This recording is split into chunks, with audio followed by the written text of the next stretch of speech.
1. பாவத்தை ஒத்துக்கொள்ள வேண்டும். பரிசுத்த வாழ்வின் முதல் படி தாழ்மை.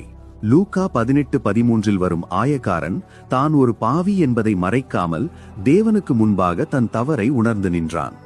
நான் நீதிமான் என்று நம்மை நாமே ஏமாற்றிக் கொள்ளாமல் நம்மிடம் உள்ள குறைகளையும் பலவீனங்களையும் தேவனிடம் நேர்மையாக ஒத்துக்கொள்வதே மனம் திரும்புதலின் ஆரம்பம். 2. பாவத்தை அறிக்கை செய்ய வேண்டும்.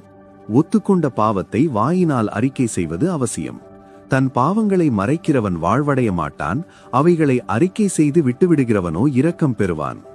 நீதிமொழிகள் 28:13. நாம் செய்த தவறுகளை பெயரிட்டு சொல்லி தேவனிடம் மன்னிப்பு கேட்கும்போது நம் மனசாட்சி சுத்திகரிக்கப்படுகிறது.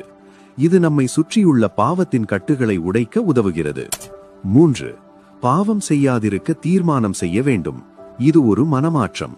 கெட்ட குமாரன் தன் தகப்பனிடம் திரும்பி வர முடிவெடுத்தது போல, இனி நான் இந்த பாவத்தை செய்ய மாட்டேன் என்று இருதயத்தில் வைராகியமான ஒரு முடிவை